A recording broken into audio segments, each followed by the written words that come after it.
Hello, hello. So we are starting off Chapter 3, The United Campaign, From Ashes Rise. This chapter begins with a quote from Rosa Luxemburg. I want to affect people like a clap of thunder, to inflame their minds with the breadth of my vision, the strength of my conviction, and the power of my expression. Launching a movement for change. After the success of the May 30th, 2019 picket against Scott Walker, discussed in Chapter 1, there was zero question regarding the 2019 elections. I would run for Vermont State Labor Council president and seek to build a progressive slate around a unified working class left program. Significant change needed to come to the Vermont AFL-CIO if we were to realize the class power that had been absent for too long. We needed to take a left turn, one that put focus on empowerment of the rank and file. This was clear to me. We also needed to run a campaign that signaled to the members that this year, this election was different, that it was not another irrelevant vote to place one personality or another at the top, but rather a referendum on the core direction of the labor movement. This had to be about a defined program of action and a full slate aimed at fundamental change, not just one candidate getting more votes than another. The program that would soon emerge would be a radical embrace of internal rank-and-file democracy, a commitment to a broader struggle for a more direct participatory democracy in society as a whole, an active anti-fascist stance, a rejection of any alignment with the Democratic Party, an advocacy of a more robust social system benefiting the working class, support for a Green New Deal, and a commitment of more resources toward organizing. On June 5th, less than a week after the Scott Walker picket, I began sending emails and making calls telling AFL-CIO leaders I was close to announcing a run for president. But I also made clear that this would have to be about more than just me or a few names on a ballot. We needed to articulate a comprehensive progressive platform, and we needed to put together a full slate of reform candidates from a wide cross-section of affiliates. As a starting point, I listed a number of issues I saw as a priority, like the need for us to put a clear focus on internal and external organizing and recognition that the Democratic Party was not a reliable ally. I also asked for feedback concerning what they would like to see in a campaign platform and if they would be willing to put candidates forward to run on a progressive slate. As I geared up for a campaign, so too did a candidate from AFT, Heather Reimer, Executive Director of AFT Vermont. Reimer, a longtime union staffer with 20 years of experience with the UE, that being the United Electrical Radio and Machine Workers of America, and AFT before becoming director, was, and remains, a very good organizer. She was left-leaning in a much less radical way than me, liberal, perhaps being the better descriptive word, and favored keeping the Vermont AFL-CIO largely pointed in the same general direction, i.e., more effective lobbying and a stronger electoral approach in backing our endorsed candidates, but doing a better job at those tasks than we had always done, and with more emphasis on new organizing. She was also a member of the Democratic Socialists of America, DSA, which I too am a member of, served from 1995 to 2001 as chair of the Vermont Progressive Party, again a party which I am also a member of, and ran and lost as a progressive for the Vermont House in 2006. So clearly, this would not be a black and white election whereby a progressive candidate faced off with a hard conservative candidate. Rather, it would be one in which the members would decide if we took a radically new approach and significantly turned left, or if we stayed the course but with potentially, if you bought what Reimer was selling, more wind in our sails. Reimer, to judge her fairly, would have been a pro-reform candidate if the election had taken place 10 years earlier. And a decade before, a Reimer victory unquestionably would have represented progress within the Vermont AFL-CIO.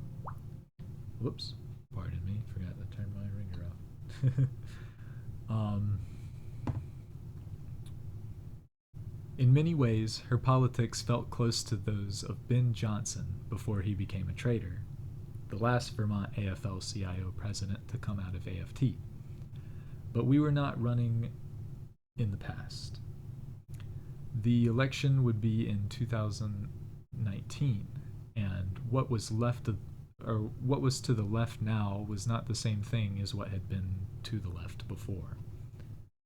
My opponent, who had always worked within the labor movement right out of college, had never, to my knowledge, been a rank-and-file union member after leaving grad school, nor suffered the first-hand challenges of being an hourly worker in recent decades. Her one job outside of being a union staffer was as an HR manager for Draker Laboratories from 2007 to 2009. But she did have a proven track record of being part of successful new organizing drives with the UE from 1996 to 2007 and AFT 2009 to present, and her largest AFT affiliate, Local 5221 UVM Medical Center Nurses and Staff, in 2018 engaged in a successful 2-day strike. She also would have the massive advantage of heading a Vermont union composed of 8 locals that included roughly 40% of the total Vermont AFL-CIO membership. And here, if she was able to draw support from the building trades with 1,000 members, or to co-opt even a few mid-sized locals, especially if they cut into my natural AFS-CME base, and if she was able to maintain support from all her AFT locals, she would win. In short, Reimer could only be beaten by building an unprecedented level of unity and momentum for radical change among nearly every Vermont affiliate not within the AFT. And just as I began to gear up my efforts, so did Reimer.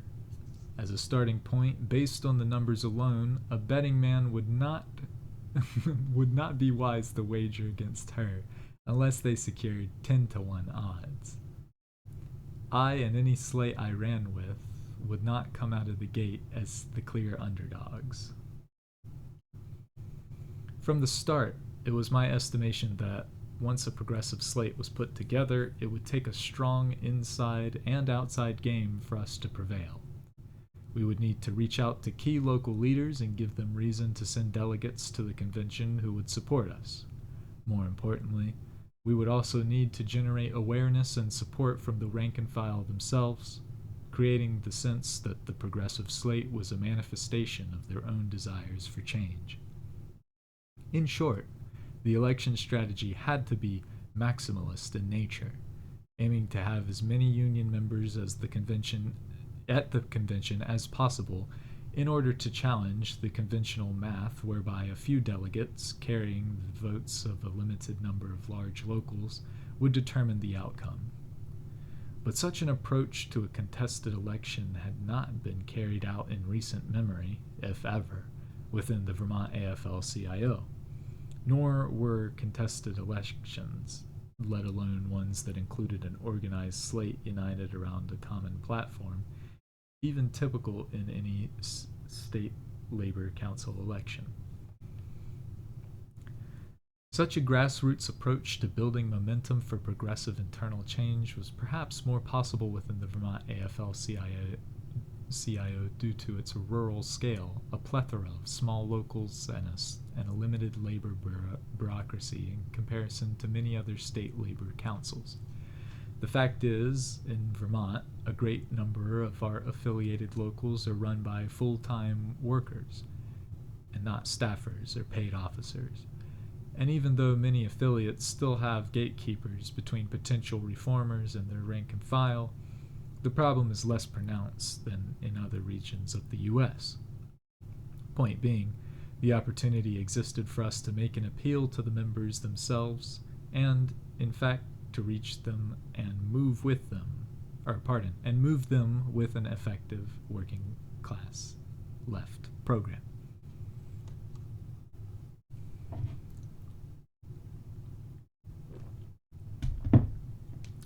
Thus, from June forward, what followed would be 2 months of discussions with various affiliates and union activists.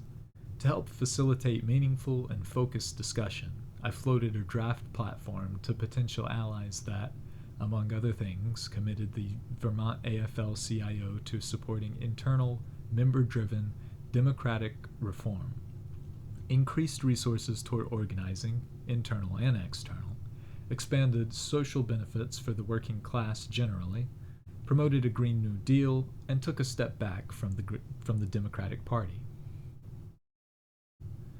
Talking change with affiliates across Vermont. With this draft platform in hand, I met with AFS-CME locals, the building trades, IATSE, which is the International Alliance of Theatrical Stage Employees, the UAW, United Auto Workers, and AFT United Academics activists.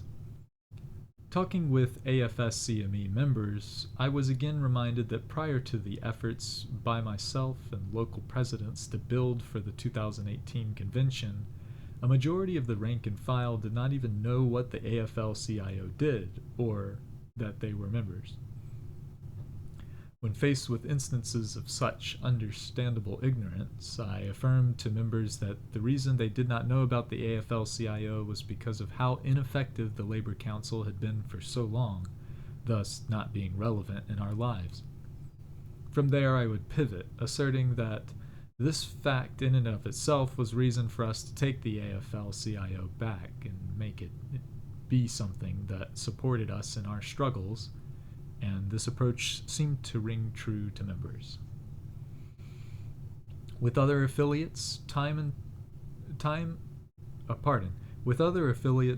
again I was told that no other candidate for Vermont AFL-CIO office had ever come and spoken with them in person about their issues and asked for their support in an internal election.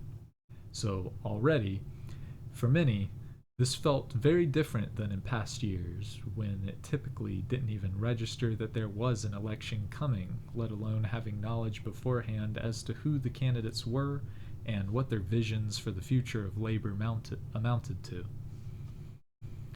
Early on, the leadership of the Vermont Building and Construction Trades Council invited me and Reimer to meet with them separately. The trades wanted to offer both candidates an opportunity to talk before deciding if they would back a candidate, and if so, who. For me, support from the trades was crucial if I was to have a chance at winning, and if we were to forge a critical mass of affiliates committed to internal reform. Hence, as soon as the trades extended the offer to meet at their South Burlington Union Hall, I told them to pick a day and time, and I would be there. In some regards, Reimer, all things being equal, should have had the edge in securing their backing. In general, the trades were less inclined to take a step back from the Democratic Party than I was. They also invested in traditional lobbying efforts and were, at this point, aware of my support for Green New Deal legislation and having labor engaged in climate issues. This mattered, as the trades had 200 good-paying union jobs on the Vermont gas pipeline that was then under construction, and would therefore be wary of the Vermont AFL-CIO going down any environmental path that could threaten those jobs. But all things were not equal. In fact, the recent organizing around the successful picket against Scott Walker was largely a collaboration between AFS-CME and the trades. Here, our unions worked closely together, and myself and Trades Council President Tim LeBombard from IBEW especially so. AFT, on the other hand, while they endorsed the action and took part in the picket, were absolutely MIA during all the pre-picket organizing. Further, just the previous winter, the trades were unable to get legislation passed in the Democratic Party dominated state house that would have established a fairer means of enforcing worker misclassification by contractors on job sites. Thus, their frustrations with the Democratic Party and the limitations of traditional lobbying were also fresh in their minds, even if they were not naturally inclined to commit to a hard break from those approaches. Finally, they also carried with them the perception that the Vermont AFL-CIO, for the last decade, had largely ignored the struggles of the trades in their political work. So when I sat down with them to discuss the 2019 election, I was able to draw from the goodwill banked in the recent months and was able to speak directly to their areas of concern, offering a new approach that did not have past shortcomings baked in. When we met, some of their leaders grilled me on my views of the Green New Deal and the Democratic Party. I did not flinch, but rather stated my firm support for a Green New Deal, adding that I was not intending to head a slate that would support the elimination of union jobs on projects like Vermont Gas, or that would seek to get rid of unionized industries where we had members in Vermont. Rather, I stated that what we should be doing is talking about the new green union jobs we wanted to create through the construction of new wind farms, solar arrays, energy-efficient buildings, and the like. Further, I stated that our political activity should be geared toward building support for positive incentives aimed at green projects that would generate those new jobs, and not toward regressive measures that could directly threaten existing union positions. I also argued that if we supported the Green New Deal, we would be in a better position to see to it that union concerns were built into it. I also offered that if they supported me and ran candidates as part of a progressive slate, they would carry serious influence within the Vermont AFL-CIO concerning any and all policy positions we took related to the details of the Green New Deal and all other decisions that could impact their members in construction. Concerning the Democrats, I talked about the fact that neither the Trades Classification Enforcement Bill nor Card Check, an AFSCME bill, passed in Montpelier in 2019, despite the Democrats being by far the largest party. Thus, I questioned the value of us backing nearly all of their candidates election after election, and seemingly getting nothing in return. Here I suggested that the only rational response would be a reevaluation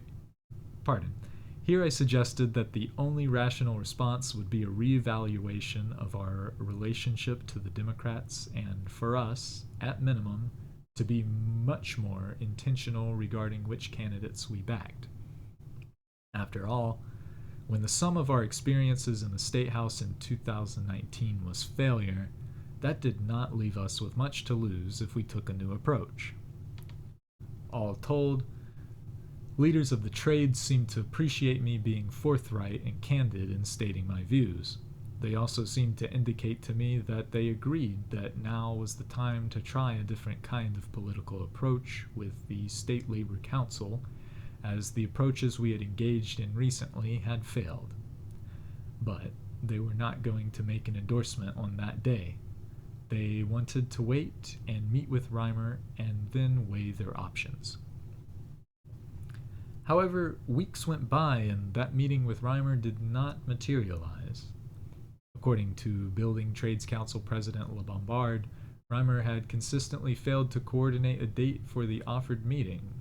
This delay did not sit right with the trades, and by late July, LeBombard called to say they were endorsing me, would run as part of the slate, and would mobilize their voting delegations for the September convention.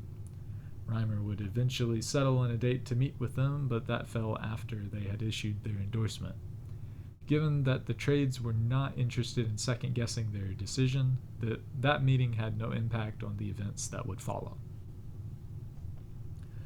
I was also invited to meet with the leadership of the International Association of Firefighters / Professional Firefighters of Vermont. Attending this meeting, in addition to PFFV President Bradley Reed, was their contracted... pardon. Attending this meeting, in addition to PFFV President Bradley Reed, was their contracted lobbyist. Not unexpectedly, the firefighters, with their lobbyist doing most of the talking, asked several questions about my more critical stance on the Democratic Party.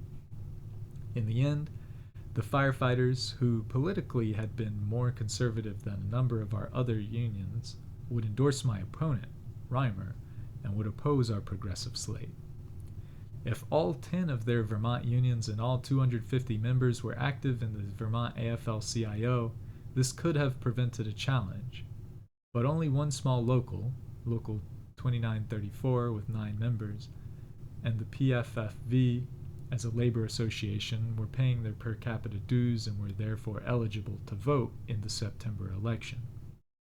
Thus, Reimer getting the nod from this body, in addition to being predictable, did not alter the playing field. Early on, I knew that the United Steelworkers Local 4, representing about 35 union shops with 225 members, was lining up behind Reimer. I was told as much point blank by Local 4 President Ray Bettis. Bettis, in no uncertain terms, told me his hands were tied, and that he had already received a phone call from the chairman of the Vermont Democratic Party,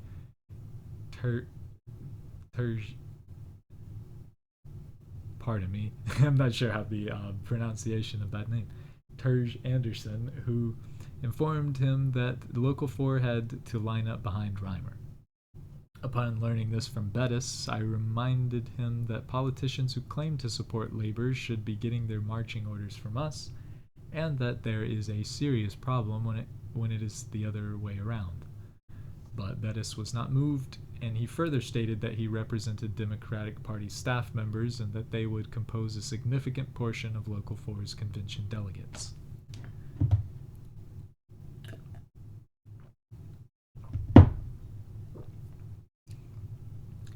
I found Bettis's backing of the relative status quo confounding.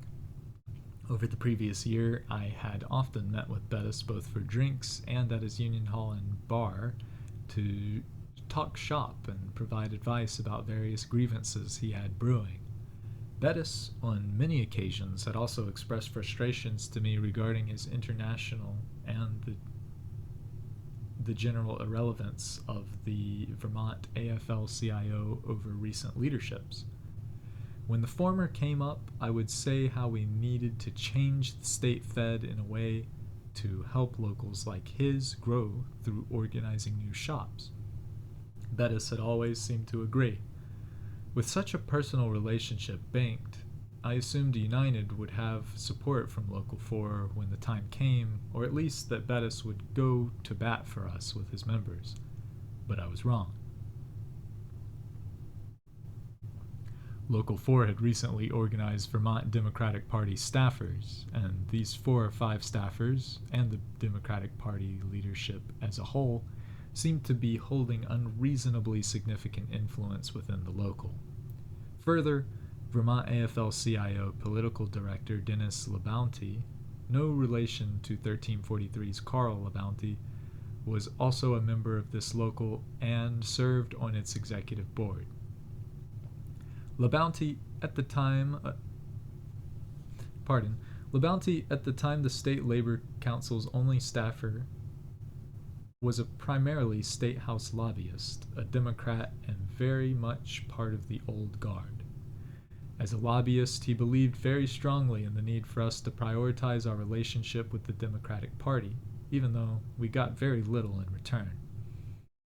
LaBounty also ran and lost twice as a Democrat for Vermont State Representative, Caledonia 4. Further, it also seemed apparent to me that Bettis had little to no infrastructure in place for the local and had less than measurable participation from his rank and file. Thus, over 15 years, the local did not just stagnate, but fell from about 1,000 members to the 225 it had then.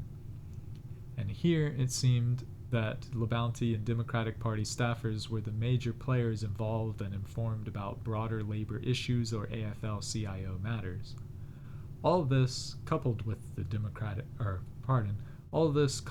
Vermont Democratic Party chair apparently now dictating the locals' politics, drove them to the opposition side. As such, it was their inclination to support Reimer and internal candidates less likely to challenge or upend relationships with figures in the Democratic Party. However, once it was clear to me that they were allying themselves with AFT and the firefighters, I still made an attempt to get them in our camp, as I wanted to leave no stone unturned.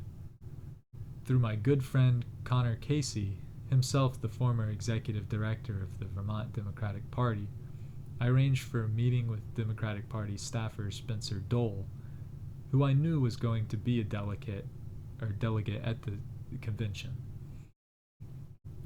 We met in a working class tavern in Montpelier. Over a drink, I told him that I and United had increasing support from locals across the state, and that if we won, we would pressure the Democrats from the left, perhaps making them a better, more pro-union party as a result. And through AFL-CIO pressure, we would be in a better position to see the party live up to its own campaign on issues like single-payer healthcare. Dole replied that personally he was not much of a supporter of single payer. In fact, he did not seem too interested in advancing a platform that placed a priority on expanding social programs. Toward the end of this meeting, I took a folded piece of paper out of my pocket and slid it across the table to Dole. I told him that if he and the other Democratic Party delegate from Local 4 supported United at the convention, I could promise the Democratic Party everything on the list. He picked up the note, slowly opened it, and saw that it was blank. He looked at me. I told him supporting United was the right thing to do for the labor movement, no more and no less. The meeting ended. Local 4 would not be backing United. A more significant meeting was had between me and activists from United Academics Local 3203 at UVM, an AFT local with more than 630 members. Early on, I reached out to a professor, Nancy Welch, a former member of the International Socialist Organization. Through Nancy, I arranged for a meeting with the local vice president, Sarah Alexander, who I was told supported union reform, and Helen Scott, also a former ISO member. The three of us met and talked for over an hour at Alexander's house. Here, Scott and Alexander agreed that a strong and uniting progressive platform and full slate needed to be a central part of any campaign effort.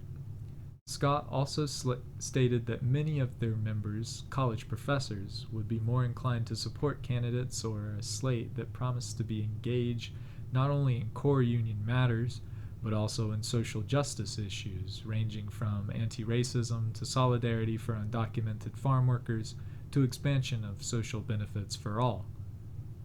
On this assertion, I agreed with Scott and affirmed organized labor must turn towards social justice unionism in all aspects of its work, from political activity to contract campaigns, if we were to build sufficient community support and power needed to challenge the oppressive politics of the mundane. Scott and Alexander also indicated that by their estimation, the members of their local could be won over away from Reimer, given that they had heard very little from her since she had become executive director of AFT Vermont, their parent body, nor had they seen much support coming from AFT on their issues. But they also cautioned that the fix seemed to be in. When they asked their United Academics union staff about the upcoming convention, they were informed that Reimer had already contacted them to say they should send 2 or 3 delegates, presumably to carry the votes for her. There was zero talk of engaging with the members about the convention, let alone holding a vote to choose delegates. Keep in mind that this local, due to its larger size, was allowed 13 delegates. In the end, it was agreed that pending the final crafting of the platform, they would personally work to build support for our slate, and they would engage their rank and file in such a way that they would seek to force the local to hold elections for all 13 delegate positions and make sure candidates for delegate were informed about the different candidates and were not simply ready to toe the AFT party line. But when invited to run on the slate with me, they were circumspect. Scott indicated that she was reluctant to take that step due to health reasons. Even so, they did not slam the door on this possibility. Another key one-on-one meeting took place with a UAW Local 2322 leader, Liz Medina, a member of DSA. Medina, who worked as staff at Goddard College, a UAW shop, was recommended to me by Green Mountain Central Labor Council President Traven Lechon.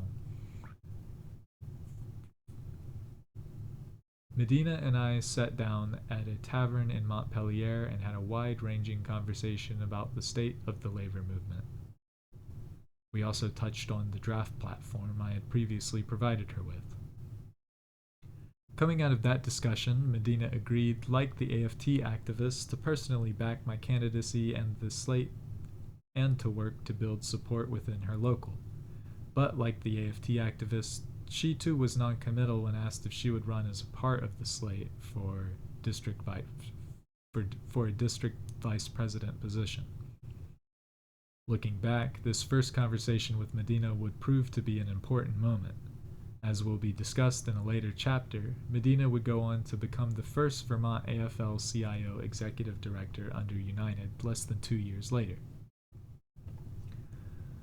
Through National Writers Union, UAW Local 1981 member Ashley Smith, a former ISO leader, current Spectre Journal editor, and partner of AFT's Helen Scott, a meeting was arranged between myself and AFGE, which is the American Federation of Government Employees, Local 2604 member Tristan Addy. Addy was then a nurse at the VA. However, in the recent past, she had been a member of AFT Local 5221 when she was employed at the UVM Medical Center. With Local 5221, during their 2018 strike, she served as one of their chief stewards and had been a long-time militant within AFT, so garnering her support would be huge. Addie and I met in a Burlington coffee shop and talked politics for more than an hour. During the course of the discussion, she expressed skepticism to me about the prospect of Reimer being able to lead the Vermont AFL-CIO toward a radical break from the failed past approaches. She also confided that even as Reimer seemed to bank on the momentum of the contract victories achieved by UVMMC, nurses through their recent strike, behind closed doors, Reimer advocated with local leaders against engaging in the work stoppage. Thus, in Addie's mind, Reimer was being disingenuous in her public posturing. Addie, also like a number of union activists I had previously met with, believed very strongly not only that the labor movement needed to embrace the strike as a major weapon in the arsenal of change, but also that social justice unionism needed to be a foundational element of how we were to move forward.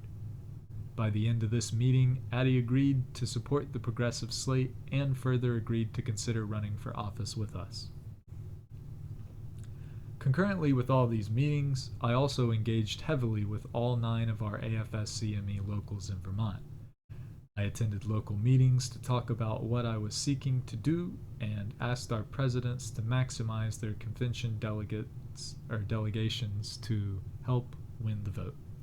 I also had a number of AFS-CME members agree to run with me for district vice president positions, including Dan Cornell of Local 490, Eric Steele of Local 1201, and Ruben Serrano of Local 2413. I also believed I had the support of the Vermont AFL-CIO Executive Vice President and recently retired AFSCME Local 1343 President Carl LaBounty. In fact, LaBounty told me that he would run as part of the progressive slate. But more importantly, I had the support of the current 1343 President Damian Gilbert, who was elected to office the previous winter in anticipation of LaBounty's retirement.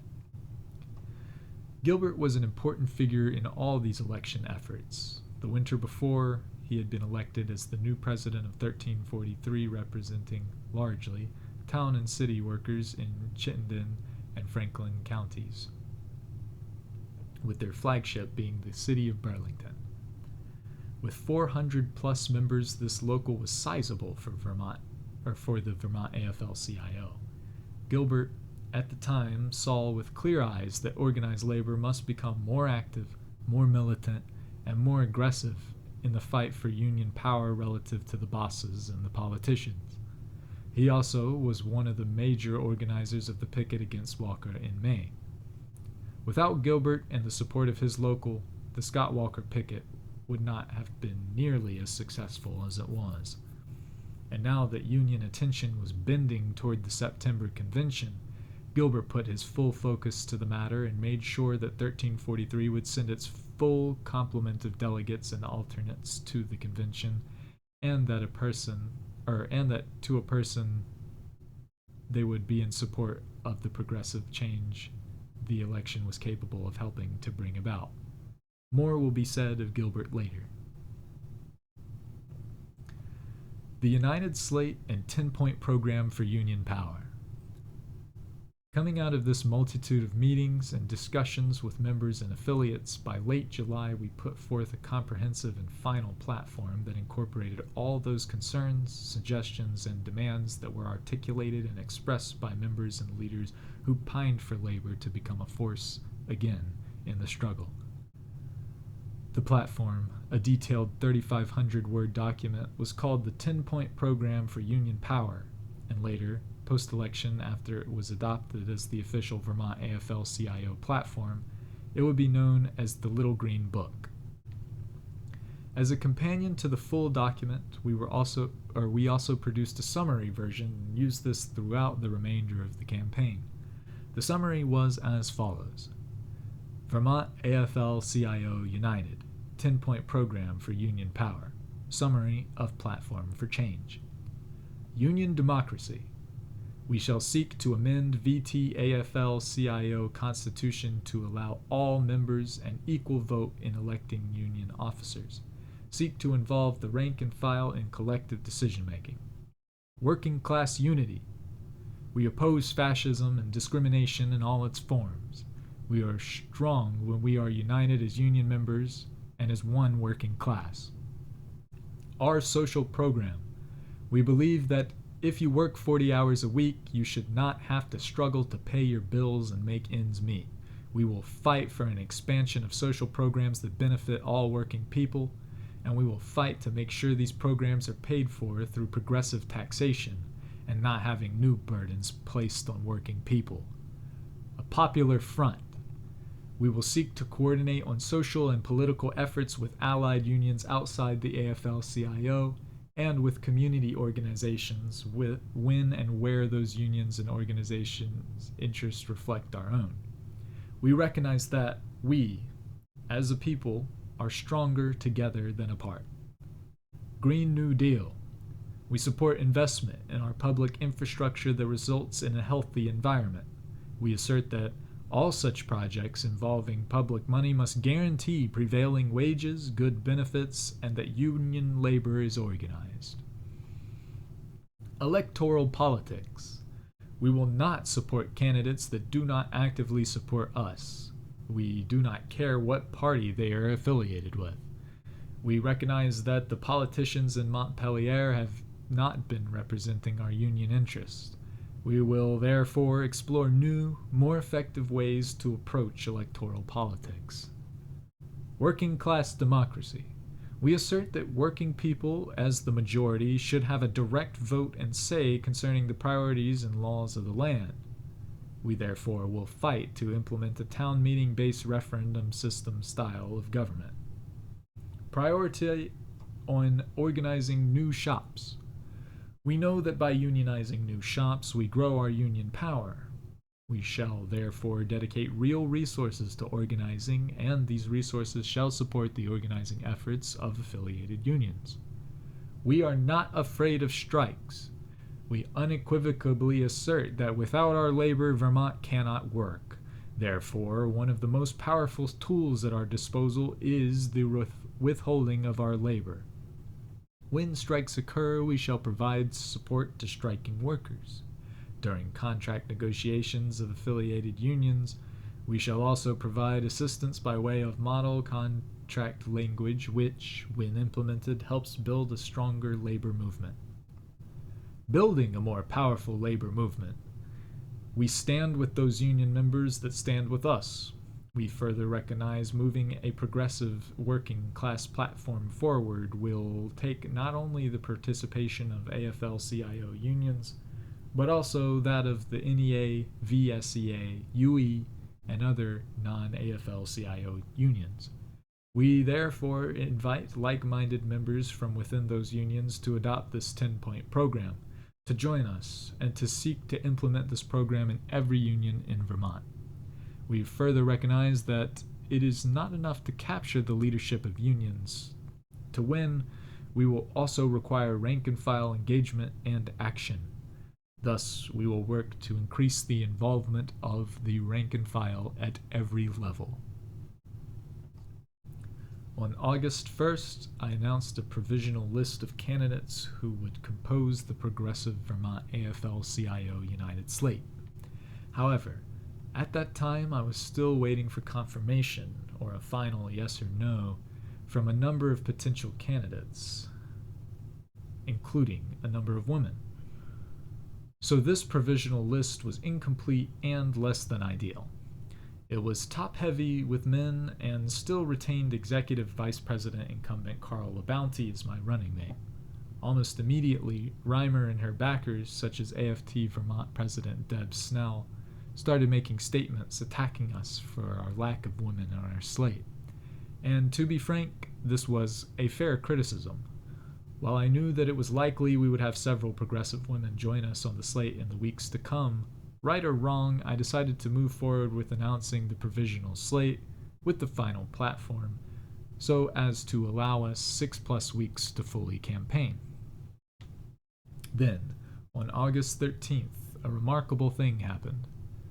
Reimer announced that Executive President Carl LaBounty had defected and issued a public statement endorsing her. I know that from Reimer's point of view, this probably appeared as the coup de grace. Pardon me if I mispronounced that as well. Looking from the outside, one could see how it would be thought that LaBounty switching sides could logically bring over a number of AFS-CME delegates into her camp. After all, for years, LaBounty was the highest-ranking AFS-CME officer in Vermont, serving on the Council 93 Executive Board. But what Reimer did not know was that after LaBounty had retired the winter before, the new Local 1343 president and new Council 93 Executive Board member, Damian Gilbert, uncovered thousands of dollars in checks issued by the local that did not have receipts or invoices attached or associated with them. The checks were issued by LaBounty's treasurer, Carolyn Gauthier, who had also recently retired and who was also presently serving as the Vermont AFL-CIO Secretary-Treasurer, but who was not seeking re-election. The books Gilbert inherited were a mess, and there was much suspicion within the local regarding possible corruption. Thus, an internal investigation was in the works, and the rank and file were briefed on the situation. I knew all about this as it was unfolding. I expressed to Gilbert that this was clearly a problem, and that I would have to speak with LaBounty and drop him from the United Slate. There was nothing else to do. However, I knew LeBounty well and could not believe that he would personally be involved in any act of corruption. But I also recognized that he was local president and partially responsible for the actions of their treasurer, and there was a growing appearance that his treasurer, at best, had engaged in questionable and unauthorized spending. United could not tolerate any cloud of alleged corruption to hang over our reform effort. So Carl had to go, and I was close to having that uncomfortable conversation with him when it was announced that he had switched sides. His switching sides was an absolute gift to United. LeBounty leaving our ticket was huge on several accounts. First, the taint of corruption, talk of which was known within AFSCME locals, would now land on Reimer's side, thus locking down our unanimous support from within the 9 AFSCME locals. Second, LeBounty, perhaps unfairly, was viewed as part of the more moderate Old Guard by several leftists within the affiliates. His position as number 2 on the slate always felt a little odd, given the break with the past we were looking to implement. Thus, having him allied to the other side suited our narrative. Third, his alignment with Reimer allowed me to go back to former AFT Chief Steward Tristan Addy, now a member of AFGE, and ask if she would serve as my running mate. At the time, she was considering running as one of the lesser district vice presidents. 48 hours after the LeBounty announcement, already having a number of new candidates committed, I released a public statement listing our full and final slate of United candidates, including Tristan Addy for Executive Vice President, Danielle Bombardier for Secretary-Treasurer, Helen Scott and Sarah Alexander for Chittenden County District Vice Presidents, and Liz Medina for Washington Orange Lamoille County District Vice President. Never before had so many women run for top office within the Vermont AFL-CIO. Having these 5 outstanding women union leaders running as part of United, while at the same time Reimer was proudly trumpeting support for Carl LeBounty, eliminated the charge of gender imbalance as any kind of meaningful attack from our opposition from this point on, and having Addy in the number 2 spot called into question the loyalty of Reimer's base much more than LeBounty's defection did concerning my AFS-CME base. Also announced as part of the slate were Dwight Brown for Franklin Grand Isle County District Vice President, Omar Fernandez for Volunteer in Politics, and Ruben Serrano for Caledonia Lamoille County District Vice President. Brown and Fernandez were black men, Fernandez also being Latino with roots in the Dominican Republic, and Serrano was Serrano was a Latino from Puerto Rico. Upon victory, this would make the majority of the Vermont AFL-CIO leadership, for the first time in our long history, women or members from BIPOC communities. Suffice to say that United represented the most diverse slate ever to seek office in our state labor council. From August 15th forward, United became not only a slate of candidates, but in effect an organizing committee within the Vermont AFL-CIO. No longer was I to be the person unilaterally making decisions. Rather, we began to hold conference calls to make collective decisions regarding our campaign efforts. At the same time, activists with AFS-CME Local 1674, headed by local president Dan Pacer, a former member of Progressive Labor, produced a United Trifold campaign pamphlet for us that included a summary of our 10-point program for union power and listed all the United candidates. They also made United campaign posters. These materials, in addition to being posted in 1674 shops, were used widely by us in our outreach efforts targeting our affiliates. The strategy of maximum participation and public engagement. During these final weeks of the campaign, our United strategy was as follows. Let me grab some water.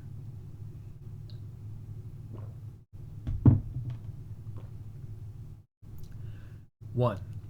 Understanding that local leaders and member delegates are influenced by public opinion and secondary persons outside the AFL-CIO, we ran a public campaign as if it were a general election.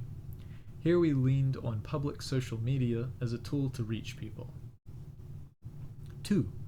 With allied affiliates, we pushed hard for them to send the full complement of delegates afforded to them by our Constitution. This mattered, as our bylaws stated that the election to office would be done by a majority vote of the delegates, one delegate, one vote, unless there was a motion for weighted voting supported by 20% of the delegates present.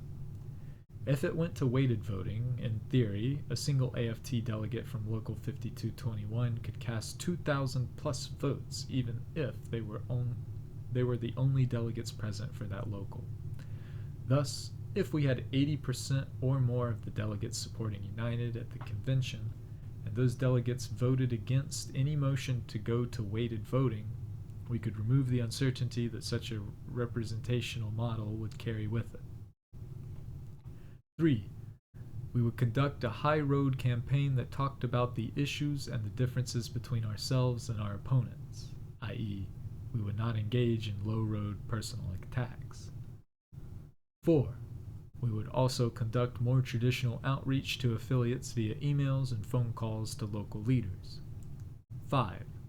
We would position our united platform front and center of all our combined efforts, and would seek to not allow the election to be about individual personalities. At this point, from the perspective of United, it appeared that Reimer was trying to ally herself with old guard incumbent candidates, thus creating what felt like an AFT-led slate of their own. However, Reimer was also making calls to United candidates such as Tristan Addy, Danielle Bombardier, Omar Fernandez, and Ron Schneiderman, suggesting that they, like Carl LaBounty, should switch to her side and that they could all work together after the election. Of course, the discussions were reported back to me in detail, and they resulted in no new defections.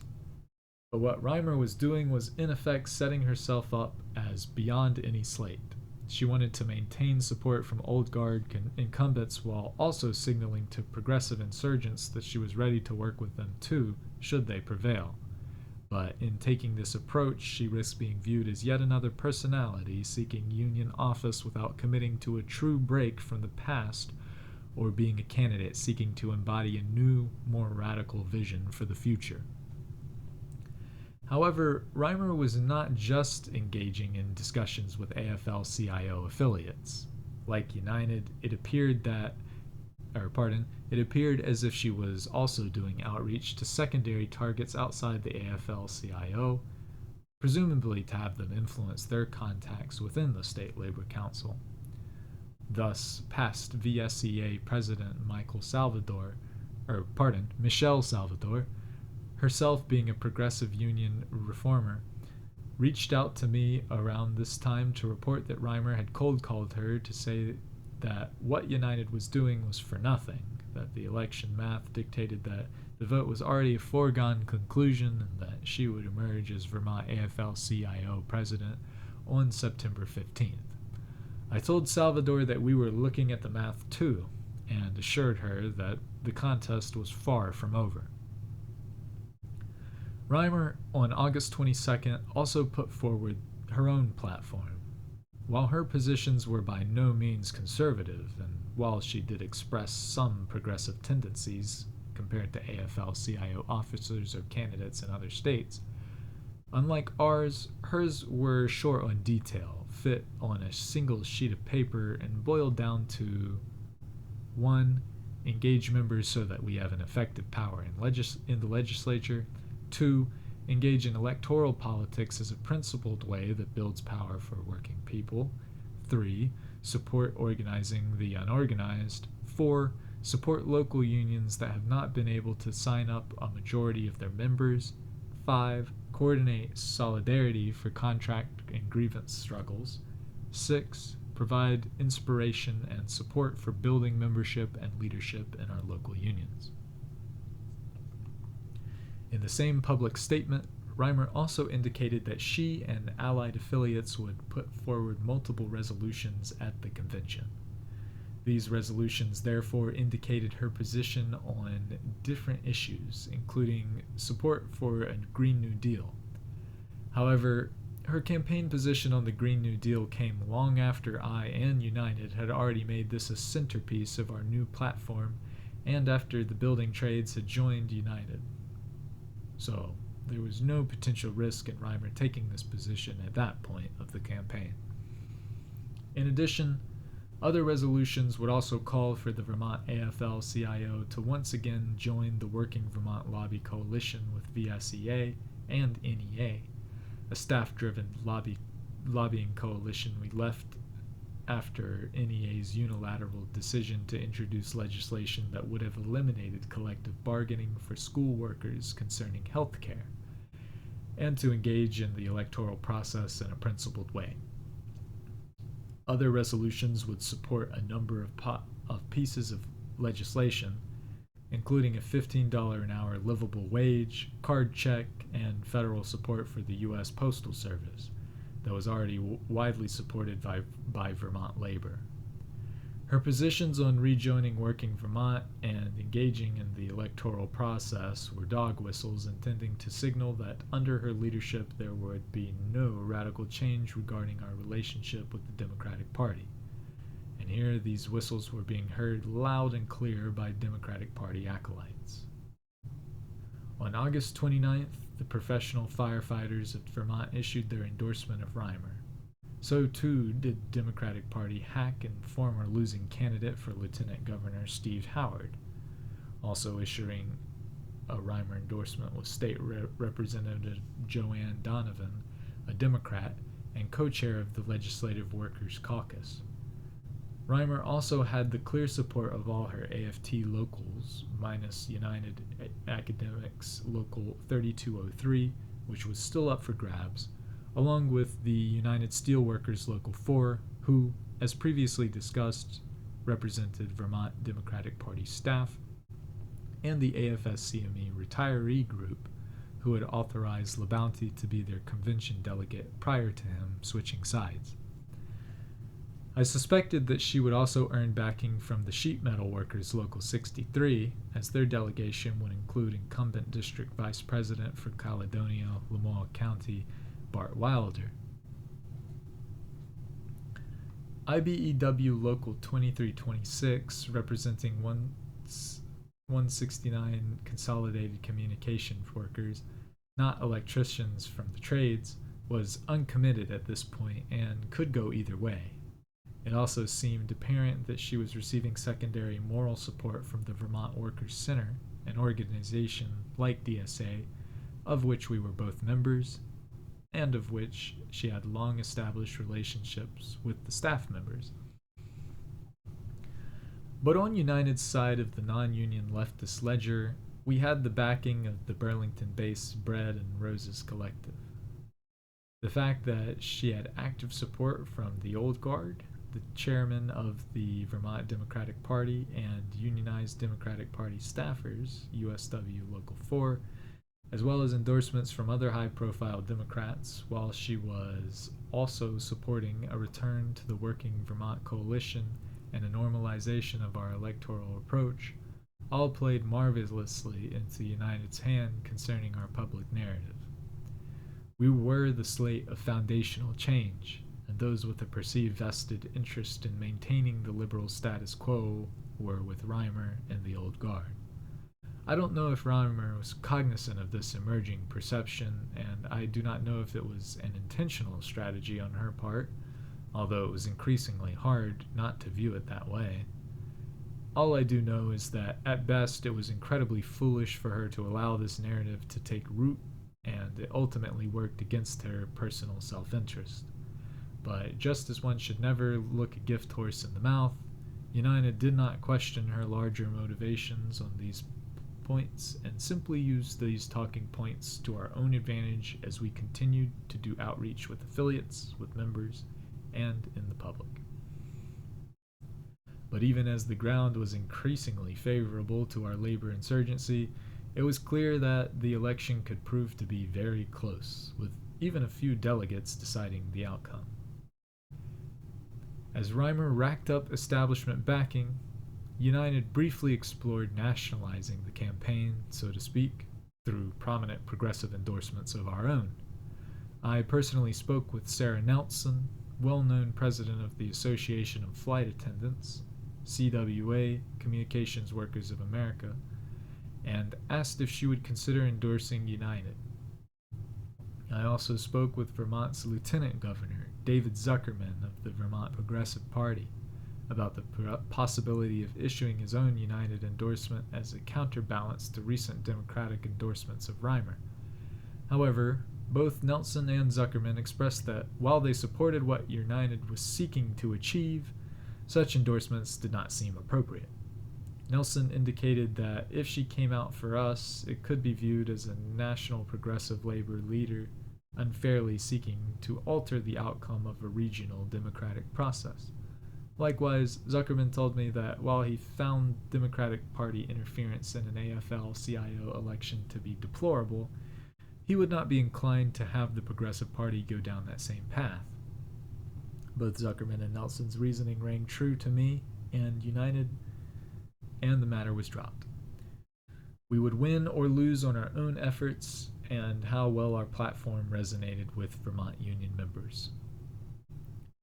From the start, United sought to run a clear campaign based on the issues.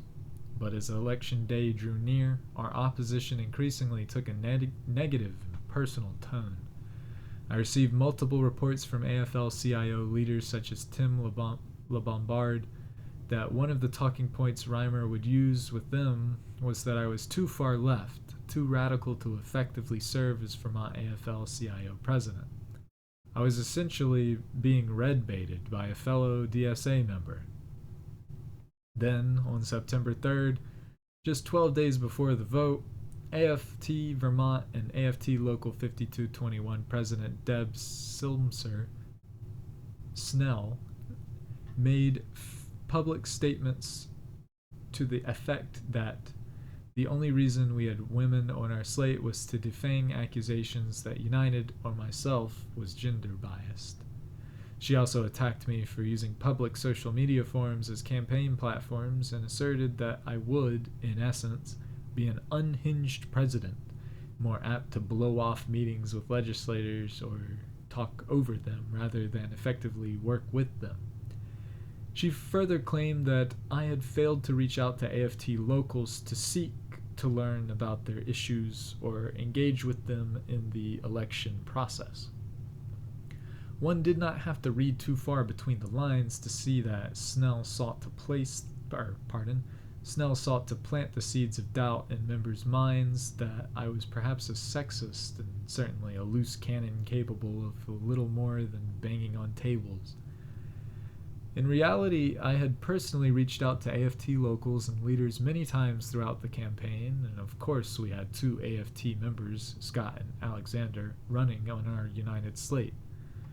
I offered to meet with AFT locals to talk, but as is a problem with union democracy throughout the nation, it was gatekeepers like Snell and Reimer who shut down meaningful dialogue with significant numbers of rank-and-file AFT members beyond those activist contacts we were able to make through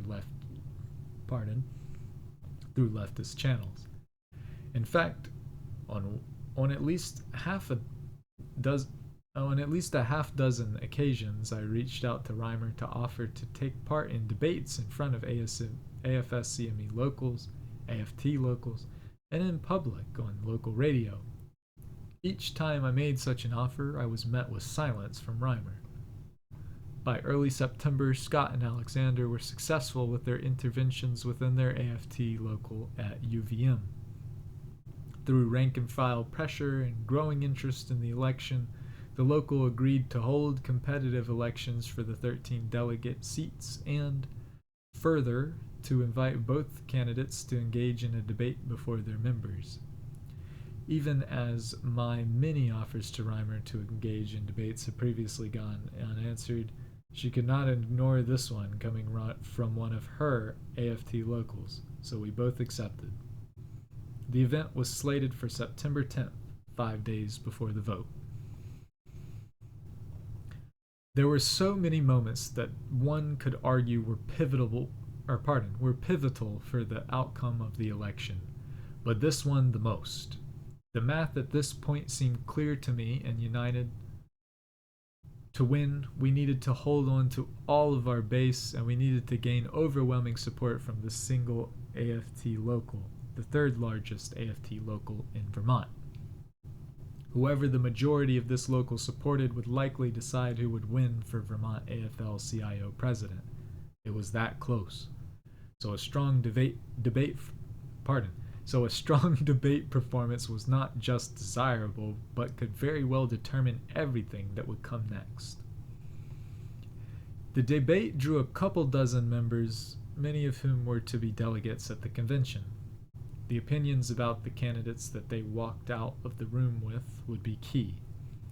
Reimer and I both gave opening statements and then began to field questions from the members, with back and forth between us as seemed appropriate.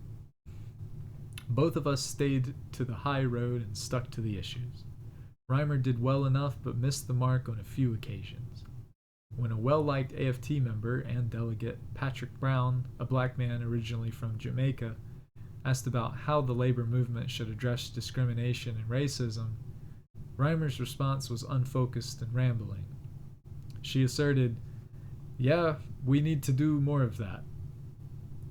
I assume she meant we should be doing more to combat racism, but her intent was unclear and she failed to get across a policy position to the members.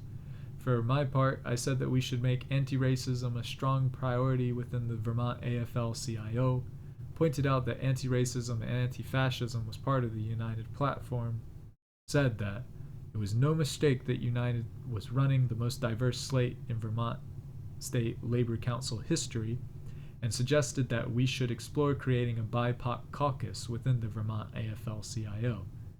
My answer seemed to be well received by AFT members. At another point of the debate, a member first recognized how I was running as part of a slate and then asked Reimer about her slate. She responded that she chose not to have a slate, failed to mention that she was backing Carl LaBounty for executive vice president, which perhaps, even though LaBounty was backing her, she now was not, and said something to the effect that she did not want to put any candidates up against incumbents, as there was a long tradition in the AFL-CIO of not running against people already in positions. This struck me, and surely other members, as a strange statement that, if anything, signaled support for the old guard, or at least a continuity of sentiment of the executive board. During my response, I sought to draw a stark contrast, arguing that the historic shortcomings of the Vermont AFL-CIO required us to make a break with the past and to replace existing executive board members with new ideas. I also stressed that I was not here to simply ask for them to vote for me, but also for the entire United slate, as we were all running together and shared a common progressive vision for the future of labor. In the end, I walked out of the debate feeling like I had hit it out of the park. I felt confident that I did what had to be done and had secured enough support from the AFT local to give United a chance at winning. And soon thereafter, I had this feeling validated by Scott and Alexander when they informed me that United would receive full support from 11 of the 13 AFT Local 3203 delegates at the convention. All right.